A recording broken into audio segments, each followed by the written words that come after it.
مگر میدان حشر ہوگا. چھٹے امام علیہ السلام کی حدیث ہے کہ میدان حشر ہوگا اور حشر کے میدان میں ایک صدا بلند ہوگی, این الرجبیون, آ جاؤ اے رجبیوں, اے رجبیوں آ جاؤ. کہاں ہو؟ آ جاؤ, حاضر ہو جاؤ میدان حشر میں, محشر میں حاضر ہو جاؤ. اور روایت کے یہ جملے ہیں کہ کچھ افراد اس آواز, اس صدا کے بعد نمودار ہوں گے کہ جن کے چہرے بیاض سفیدی کی طرح سے چمک رہے ہوں گے, نور کی طرح سے وہ چہرے چمک رہے ہوں گے, اور ان کے سروں پر تاج ہوگا کہ جن پر یاقوت اور در سجے ہوئے ہوں گے, اور ان کے دائیں جانب 1000 ملک, ان کے بائیں جانب 1000 ملک ان کے پروٹوکول کے لیے ساتھ ساتھ چل رہے ہوں گے. اور جب وہ یہاں پر آ جائیں گے تو پروردگار عالم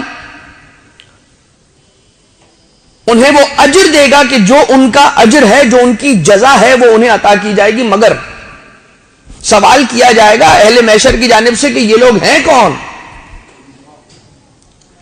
جواب آئے گا کہ یہ وہ لوگ ہیں کہ جنہوں نے ماہ رجب کے ایک حصے میں روزہ رکھا,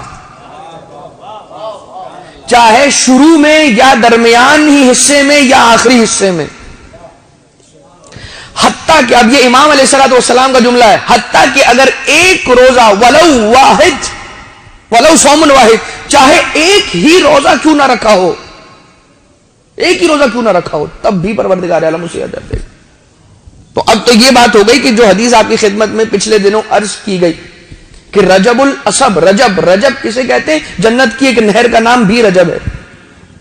وہ نہر اسے ملے گی جس نے ایک روزہ رکھا, اور یہ مقام بھی نورانی چہرہ, یاقوت و در کا تاج, 1000 ملک دائیں بائیں جانب, اور میدان حشر میں اس انداز سے مبعوث ہونا کہ سارے کے سارے اس رجبی کے مقام پر رش کرتے نظر آئیں کہ پوچھنا پڑے کہ یہ کون ہے.